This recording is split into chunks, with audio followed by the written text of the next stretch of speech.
여러분 빠삐용이라고 하는 영화를 여러분 아마 다들 보셨으리라고 봐요. 이 빠삐용이라고 하는 영화를 보면 주인공이 수차례 이 탈출을 시도한 끝에 악마의 섬에서 탈출을 하게 됩니다. 주인공은 탈출하기 전에 친구에게 같이 도망을 가자라고 권면을 했지만 친구는 가지 않겠다라고 이야기합니다. 주인공이 조류의 흐름을 이용해서 이 악마의 섬에서 벗어나는 데 성공하고 자유를 얻었다. 여러분 이렇게 외치고 있는 장면은 굉장히 여러분 유명한 장면이기도 합니다. 그런데 그 감옥에 여전히 남아있던 친구가 여러분 독백처럼 이렇게 이야기를 합니다. 내가 아무리 탈출에 성공을 해도 내 마음의 감옥에서 벗어나지 않으면 너는 여전히 감옥에 갇혀 있는 것이다 라고 이야기를 합니다. 이 영화는 실화를 바탕으로 만든 영화로 유명합니다. 스티브 맥퀸이라고 하는 사람이 연기한 주인공의 실제 인물은 프랑스의 앙리 사리에르라고 하는 사람의 이야기입니다. 1930년에 앙리 사리에르가 20살 때에 파르의 그 시내의 어느 한 술집에서 술을 마시고 있었어요. 그런데 근처에서 그 시간에 살인 사건이 발생을 하게 됩니다. 이 앙리 사리에르는 이 살인 사건과는 아무런 상관이 없었지만 실적이 그만 눈이 멀었던 검사가 현장 근처에서 서성거리고 있었던 이 앙리를 범인으로 지목을 하게 됩니다. 그리고 여러 가지 거짓 증언들을 내세워서 살인자로 누명을 씌워 감옥에 넣게 됩니다. 그래서 그는 자신의 인생을 망친 검사에게 복수를 하기 위해서 탈출을 감행했던 겁니다. 결국 9번의 시도 끝에 14년 만에 탈출한 이 사리에리는 남미 곳곳을 다니면서 흥간 일을 하며 많은 돈을 모았습니다. 그리고 30년이 지나서 형법상 이 공소시효가 지난 1967년에 그 검사를 죽이기 위해서 파리로 돌아왔습니다.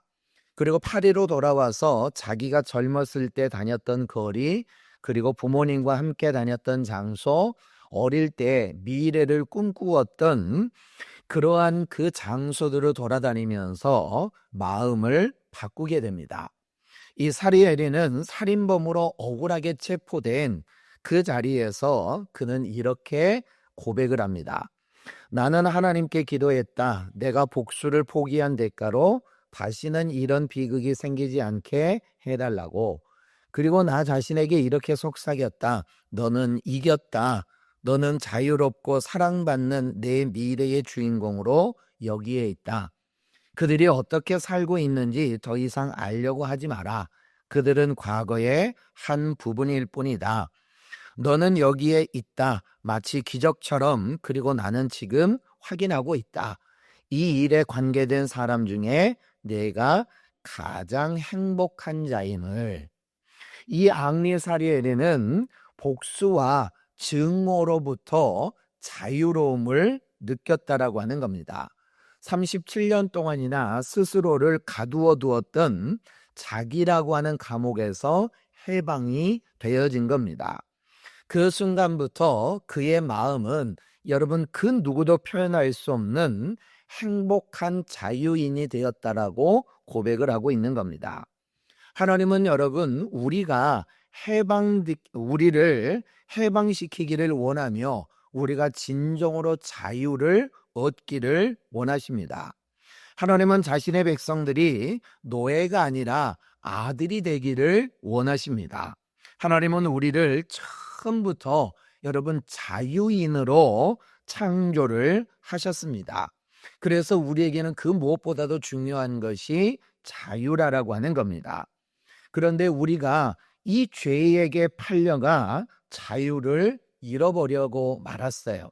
죄에게 종노릇하며 놀리고 눌리고 포로가 되어 불행하게 살았다는 겁니다. 그런 우리를 해방시키기 위해서 예수님은 십자가에서 우리의 죄값을 대신 지불하셨습니다. 그래서 우리는 죄와 율법에서 해방이 되었고 하나님께서 자유롭게 사랑할 수 있게 되었습니다. 우리는 오직 한 분, 우리를 정죄하실 수 있는 하나님께 용서받았고 우리는 진정한 자유를 얻게 되었다라고 하는 겁니다. 사랑하는 여러분, 이 자유함을 주님 안에서 누리시기를 축원합니다. 오늘 본문의 말씀은 안식일 날 아침에 우리 주님께서 회당에서 읽으셨던 성경의 한 부분입니다. 주의 성령이 내게 임하시니 내게 이는 가난한 자에게 복음을 전하게 하시려고 내게 기름을 부으셨다라고 이야기합니다. 여기에서 여러분 우리 주님께서는 제일 먼저 언급한 것이 바로 가난한 사람들을 언급하고 있습니다. 여러분 예수님께서는 그리고 하나님께서는 성경에 보면 이 가난한 자들에 대한 깊은 애정과 관심을 갖고 계십니다. 그리고 그들을 우리 하나님께서는 우리에게도 맡기시면서 내가 이 가난한 자들의 깊은 애정과 관심을 갖고 계시다라고 하는 사실을 우리에게 이야기를 합니다. 그런데 여러분 오늘날 이 세상에는 가난한 사람들이 여러분 참 많습니다. 세상 어디에나 예외 없이 가난한 사람들을 발견할 수가 있어요. 아프리카나 남미, 여러분 인도와 필리핀에서도 그리고 여러분 미국과 같은 선진국에서도 가난한 사람들은 여러분 언제나 존재하더라고 하는 거예요. 그러나 이 가난보다도 더 참기 힘든 상태가 있다라고 하면 그것은 파산한 상태라고 이야기를 합니다. 비록 여러분 가난하다고 하더라도 여러분 어떻게든 수지를 맞춰서 여러분 살아갈 수는 있어요. 한국 전쟁이 끝나고 우리나라는 완전히 여러분 폐허가 되었습니다. 온 살림은 포화로 인해서 완전히 불타서 민둥산이 되었고 논과 밭은 참 잡초와 돌멩이로 가득했고 공장은 불에 탔어요. 하루하루를 살아간다라고 하는 것이 불가능한 것처럼 보였지만 우리의 아버지, 우리의 어머니들은 자기 자신의 위치를 지켜나가면서 노력한 결과 오늘과 같은 경제 성장을 이루는 데에 성공을 했습니다. 그러나 여러분 파산이라고 하는 것은 이런 가난보다도 더 비참한 상황을 이야기를 합니다. 파산이라고 하는 것은 갚아야 할 빚을 가지고 있으면서도 그 빚을 갚을 능력이나 재산이 전혀 없는 상태를 말하는 겁니다. 따라서 여러분 우리가 파산을 하게 되어지면 자기 자신의 자존심이라고 하는 것을 모두 잃어버리게 되고 실패만 거듭하게 돼서 도무지 손을 써볼 여지가 없게 되는 거라고 하는 겁니다. 오늘 본문에서 가난한 자에게 복음을 전하게 하시고라고 이야기합니다. 여기에서 가난한 자라고 하는 것은 이러한 파산한 자를 이야기를 하는 겁니다. 저와 여러분들이 여러분 이러한 파산한 자들이라고 하는 것을 여러분 인정하고 여러분들이 깨달으라고 하는 거예요.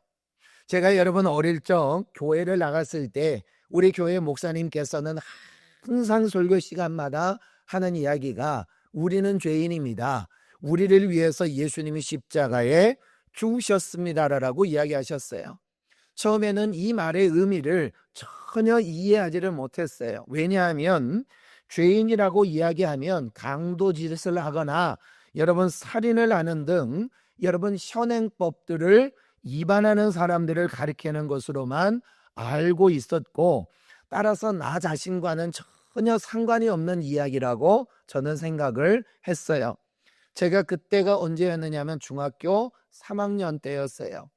그러니까 중학교 3학년이 해봐야 여러분 죄를 지었으면 얼마나 지었겠느냐라고 하는 거예요.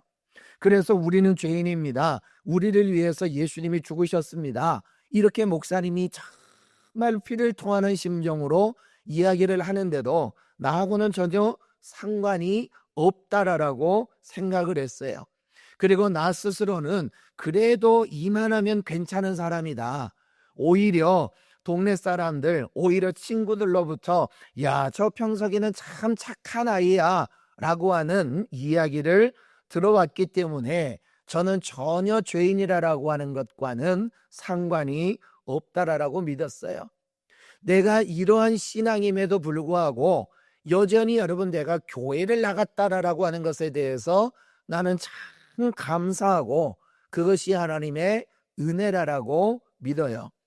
그런데 얼마 지나지 않아서 성령 하나님께서 제 마음을 만지기 시작을 하셨어요. 처음에 로마서 3장 23절의 말씀에 참 도전이 되었습니다. 모든 사람이 죄를 범하였음에 하나님의 영광에 이르지 못하였다라고 하는 거예요. 특별히 여러분, 모든 사람이 죄를 범하였다.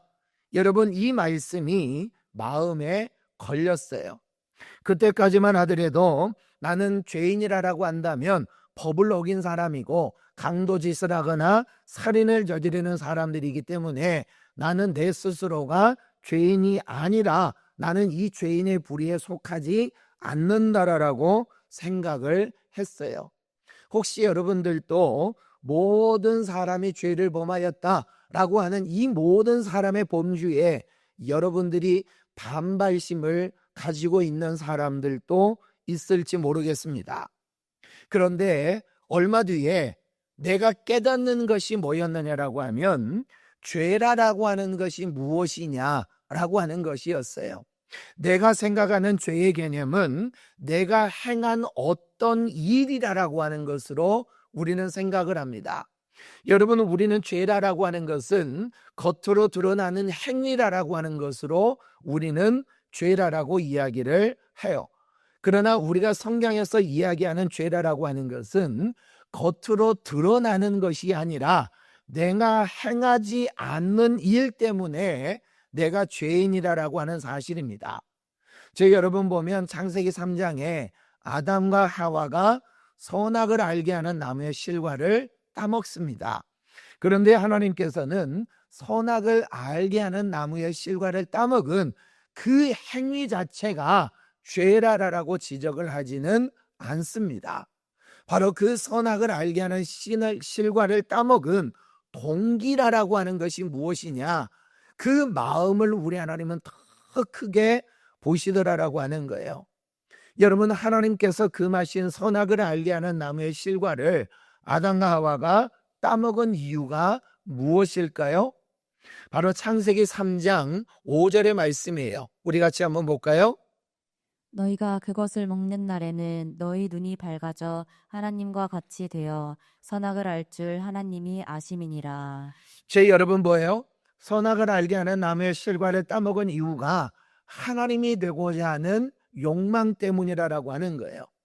우리는 여러분 누구나가 다 여러분 마찬가지로 내 인생의 주인이 내 것이라고 우리는 생각을 합니다. 내 인생은 나의 것이다 라고 여러분 우리가 노래를 하면서 하나님이 내 인생의 주인이 되는 것을 우리는 거부하고 거절을 합니다. 그러면서 내 인생은 나의 것이야. 내가 스스로 노력하고 내가 스스로 힘을 써서 내 인생을 얼마든지 나는 윤택하고 풍성하게 만들 수 있다라고 우리는 우리 스스로가 여러분 그렇게 공언을 한다라고 하는 겁니다. 그래서 사람은 누구나가 다 여러분 자기의 인생의 주인공이 되기를 원한다라고 하는 거예요. 그런데 이러한 죄의 개념이라고 하는 것이 어느 정도의 시간이 지나니까 여러분 이것이 죄이구나, 이 죄라고 하는 것이 이런 것이구나 라고 하는 것을 깨닫게 되어지더라고 하는 거예요. 그래서 여러분 우리가 죄라고 하는 것이 여러분 무엇입니까? 그것은 여러분 다른 게 아니라 하나님이 내 인생의 주인공이 되어지는 것을 거절하는 거예요. 하나님이 내 인생의 주인이다라고 하는 사실을 믿지 않고 내 인생은 나의 것이야, 내가 노력하고 내가 열심히 수고하고 애를 쓰면 얼마든지 내 인생을 풍성하게 만들 수 있고 내 인생은 얼마든지 지금보다 더 좋아질 수 있다라고 믿으며 열심히 살아왔던 것이 바로 죄들아라라고 하는 거예요. 그래서 사람들은 자기 나름대로의 기준이라고 하는 것을 갖고 여러분 인생을 살아가더라고 하는 겁니다.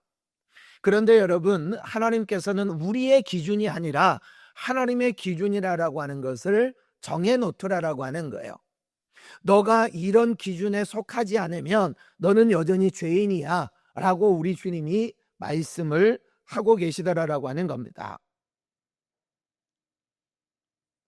비록 여러분, 우리는 세상에서 이야기하는 죄인이다, 세상에서 이야기하는 나쁜 놈이고 악인이다, 여러분, 우리는 그 정도의 죄는 아니라 할지라도 하나님의 기준으로 볼 때 그분의 영광에 이르지 못하는 나라고 하는 점에서 그들과 다르지 않다라고 하는 겁니다. 바로 이런 의미에서 내가 곧 죄인이라고 하는 사실을 깨닫게 되어지고, 결과적으로는 모든 사람이 죄를 범하였음에 하나님의 영광에 이르지를 못한다라고 하는 말씀이 믿어지게 되어지더라고 하는 거예요. 이 세상에서 여러분, 아무리 아름답고 희생적인 삶을 살아간다라고 하는 사람이라 할지라도 여러분, 그 스스로의 노력으로 하나님의 영광에 이르지를 못합니다. 세상의 기준으로 모아서 아무리 여러분 화려한 명성을 가진 사람이라 할지라도, 그리고 그가 아무리 선량한 심이고 유능한 여러분 사람이라 할지라도 하나님의 눈으로 보면 누구나가 다 여러분 파산한 죄인이라고 하는 사실이에요. 예루살렘에 있는 양문 곁에 베데스다라고 하는 연못이 있는데 많은 병자들이 모여 있었어요. 가끔 천사들이 내려와서 연못을 움직이게 하면 제일 먼저 그 연못에 들어가는 사람은 어떤 병에 걸렸든지 낫게 된다라고 하는 민간신앙 때문이었어요. 여러분, 그들이 대대에 그 어머니 때부터 내려왔던 그러한 전설과도 같은 이야기를 듣고 그 많은 병자들이 모여 있었다라고 하는 겁니다. 특히나 여러분 3절의 말씀에 보면 이 병자들의 면면을 소개하고 있어요. 우리 같이 한번 좀 볼까요? 그 안에 많은 병자, 맹인, 다리 저는 사람, 혈기 마른 사람들이 누워 물의 움직임을 기다리니. 여러분, 여기에 보면 많은 병자들이 소개되어지고 있어요. 볼 수 없는 시각장애인, 걸을 수 없는 지체장애인, 여러분 활동할 수 없는 혈기 마른 사람들이에요. 이들에게는 여러분 한 가지의 공통점이 여러분 있죠. 여러분, 그 공통점이 여러분 뭡니까? 여러분, 그들에게는 지금의 의학 수준으로나 그 당시의 의학 수준으로 봤을 때 거의 여러분 치료가 불가능하다라고 하는 겁니다.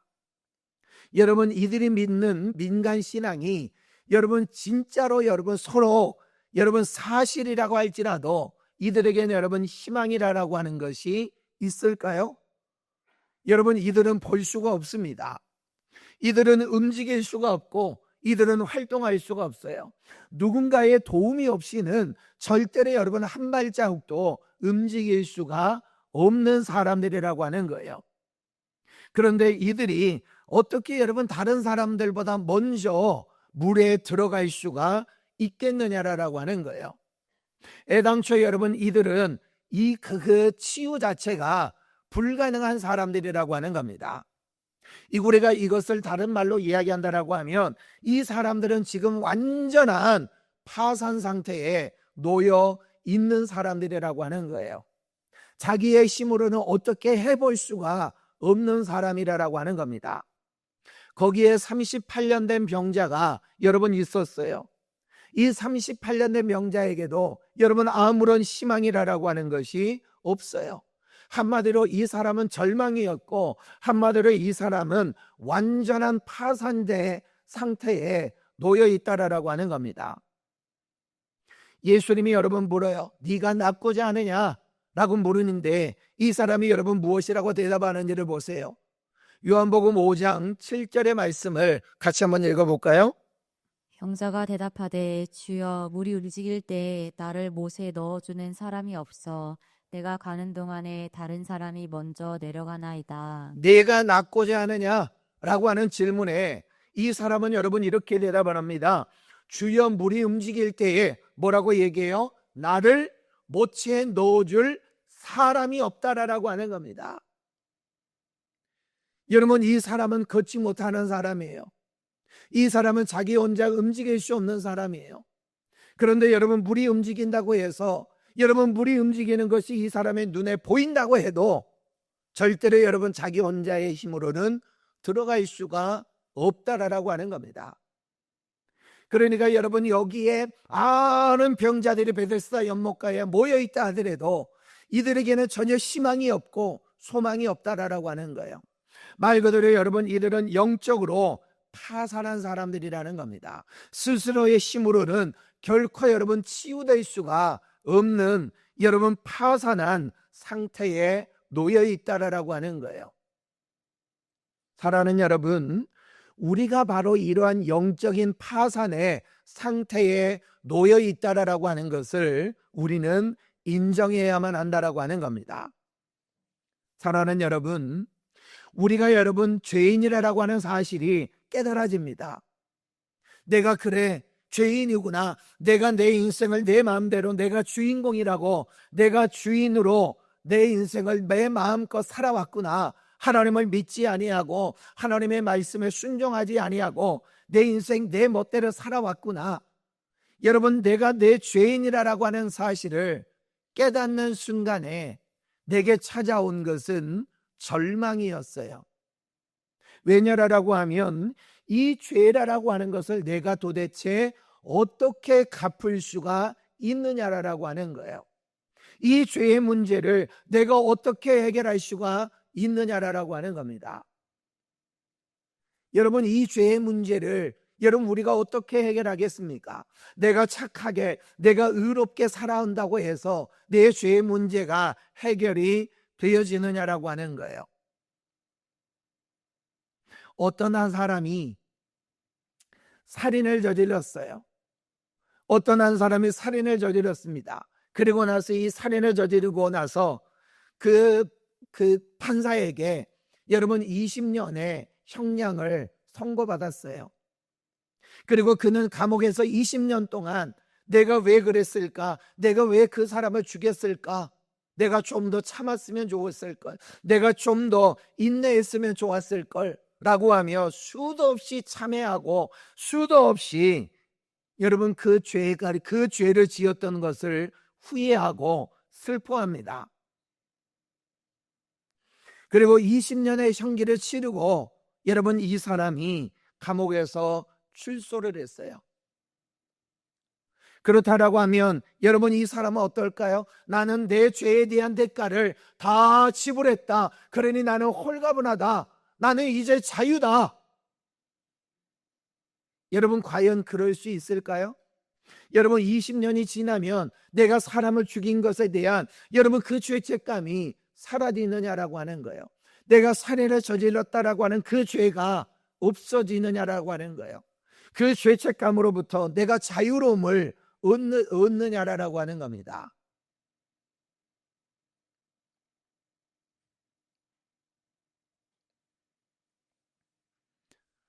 우리는 여러분 이 죄의 문제로부터 자유로울 수 있는 사람은 아무도 없습니다.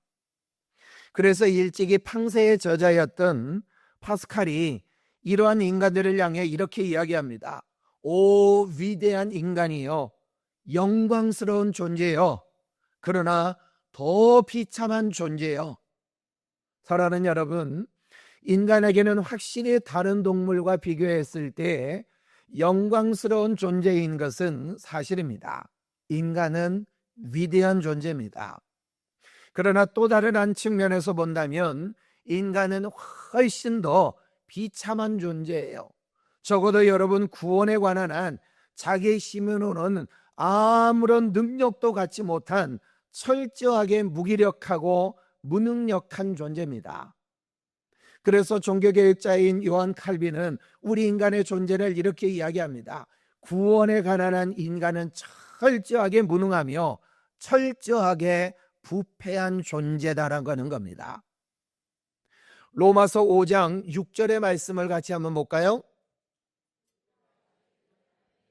기억대로 그리스도께서 경건하지 않은 자를 위하여 죽으셨도다. 성경은 여러분 우리에게 말합니다. 우리 인간에 대해서 여러분 이해하는 게 뭐예요? 우리가 아직 연약할 때라라고 여러분 말씀을 하고 있어요. 여기에서 연약할 때라고 하는 말은 보다 정확하게 번역한다라고 하면 무기력할 때라고 하는 겁니다. 무력할 때. 즉 여러분, 우리 인간이 여러분 어떤 상태냐? 여러분, 우리 인간은 완전히 무력한 상태라고 하는 거예요. 즉 여러분, 우리는 영적인 파산의 상태에 지금 놓여 있다라고 하는 겁니다. 그래서 우리는 여러분 아무것도 할 수 없는 죄인이라고 하는 거예요. 여러분, 내가 죄인이라고 하는 사실을 깨달았다 할지라도 그 죄값을 치를 만한 여러분 선한 생활을 할 자신이 우리 안에는 없다는 거예요. 우리가 얼마만큼의 선한 일을 행해야 우리의 죄의 문제, 우리의 이 죄책감에서부터 벗어날 수가 있느냐라고 하는 겁니다. 우리 주님께서는 나사렛 회당에서 읽으신 말씀의 첫 부분이 바로 이와 같이 죄로 인하여 파산하고 침몰할 수밖에 없는 사람들에게 희망의 빛을 던져주는 말씀입니다. 즉 여러분, 가난한 자에게 복음을 전하기 위하여 내게 기름을 부으셨다라고 하는 거예요. 즉 여러분, 영적으로 완전히 파산해서 자기 힘으로는 도저히 어떤 문제도 해결할 수 없고, 여러분 절대로 이 죄의 문제를 어찌할 수 없는 우리를 위해서, 우리에게 복음을 전하기 위해서 우리 주님이 기름을 부으시고 이 땅에 오셨다라고 하는 거예요. 바로 여기에 우리가 자신의 빛을 청산하고 숨겨진 죄의 문제를 해결할 수 있는 길이 있다라고 하는 겁니다. 베드로전서 2장 24절의 말씀에 보면 그 길에 대하여 놀랍고도 자세하고 명확하게 여러분 말씀하고 있어요. 우리 같이 한번 좀 읽어볼까요? 친히 나무에 달려 그 몸으로 우리 죄를 담당하셨으니 이는 우리로 죄에 대하여 죽고 의에 대하여 살게 하려 하심이라. 그가 채찍에 맞음으로 너희는 나음을 얻었나니. 이 구절에서 여러분 우리가 주목해야 되는 구절이 단어가 있어요. 친히라라고 하는 말과 그 몸으로라라고 하는 말에 우리가 주의를 기울여야 합니다. 우리 주님께서는 여러분 다른 어떤 것으로가 아니라 자기 자신이 친히 여러분 뭘로요? 자기의 몸뚱아리로, 자기의 몸으로 제물을 삼으셔서 우리의 죄를 사해 주셨다라고 하는 겁니다. 다시 말해서 여러분, 우리는 완전히 파산을 해버렸기 때문에 스스로의 힘으로는 도저히 갚을 수가 없던 그 죄값을 주님께서는 갈보리에서 몸소 피를 흘려서 우리의 모든 죄를 청산을 하셨다라고 하는 거예요. 베드로전서 1장 18절과 19절의 말씀이 이 사실을 더욱더 우리에게 확증해 줍니다. 같이 한번 읽어볼까요? 너희가 알거니와 너희 조상이 물려준 헛된 행실에서 대속함을 받은 것은 은이나 금같이 없어질 것으로 된 것이 아니요 오직 흠없고 점없는 어린 양 같은 그리스도의 보배로운 피로 된 것이니라. 우리가 여러분 죄의 사함을 받은 것은 다른 그 어떤 것이 아니라고 하는 겁니다. 은이나 금 같은 것이 아니라고 하는 거예요. 우리의 선한 행실이나 우리의 의로움이 아니라고 하는 겁니다. 오직 여러분 뭡니까? 흠없고 점없는 어린 양 같은 그리스도의 보배로운 피로 된 것이다라고 하는 거예요. 따라서 여러분, 이제 하나님께서 우리에게 요구하는 것이라고는 우리가 스스로가 나는 파산한 죄인입니다, 영적인 파산 상태입니다 라고 하는 것을 인정하고 우리가 감당할 수 없는 죄를 하나님께 자백하는 것이라고 하는 거예요. 만일 우리가 우리 죄를 자백하면 그는 미쁘시고 의로우사 우리 죄를 사하시며 우리를 모든 불의에서 깨끗게 하실 것입니다. 이 같은 사실이야말로 파산한 죄인들에게 좋은 소식이 아닐 수가 없습니다. 내가 예수 그리스도를 나 자신의 개인적인 구주로 받아들이기만 하면 그 좋은 소식은 바로 나의 것이 되어집니다. 그렇게 되면 나의 모든 죄는 모두 용서가 될 뿐만이 아니라 모든 불의에서도 깨끗게 됨을 받을 수 있게 되는 겁니다. 이와 같은 일들은 너무나도 여러분은 엄청난 일이어서 이루어질 수 없는 것처럼 보이지만 그 모든 것은 다 진리라고 하는 겁니다. 물론 여러분, 사람들 가운데는 자기가 이러한 파산 상태에 빠져 있다라고 하는 것을 인정하지 않는 사람들이 있어요. 그들은 자신의 죄와 그 불의의 상태에서 내 스스로가 벗어날 수 있다라고 생각을 하며 자기의 행동을 정당화하거나 합리화를 하려고 합니다. 또한 그들은 스스로 나의 죄값을 지불할 수 있다라고 생각하면서 그렇게 할 방법을 찾으려고 노력합니다. 그러나 설상 여러분, 그들의 생각이 옳다 하더라도 한 가지 그들이 미처 생각하지 못한 것이 있다면 그것은 바로 하나님께서 그들의 방법을 인정하지를 않는다라고 하는 거예요. 여러분, 우리는 갖가지의 노력을 다한다 하더라도 결코 여러분, 우리의 죄의 문제를 해결할 수는 없다는 겁니다. 죄의 문제를 해결할 수 있는 유일한 길이 있다라고 한다면 그것은 여러분, 다른 게 아니라 히브리서 10장 10절에서 이야기하는 것처럼 이 뜻을 따라 예수 그리스도의 몸을 단번에 들으심으로 말미암아 우리를 거룩함을 얻었느니라라고 이야기합니다. 여러분, 예수 그리스도의 보혈이 아니고는 우리의 죄의 문제를 해결할 수는 없다라고 하는 거예요. 왜냐하면 여러분, 이것은 우리 하나님이 정해놓은 하나님의 기준이라고 하는 겁니다. 또 우리 주님께서 스스로를 가리켜서 말씀하셨어요.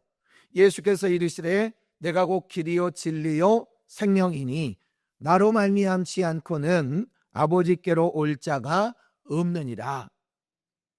여러분이 혹시 아직도 영적인 파산 상태에 머물러 있으시다면 나는 여러분께 지금 당장 주님께로 마음을 돌이키라라고 권하고 싶습니다.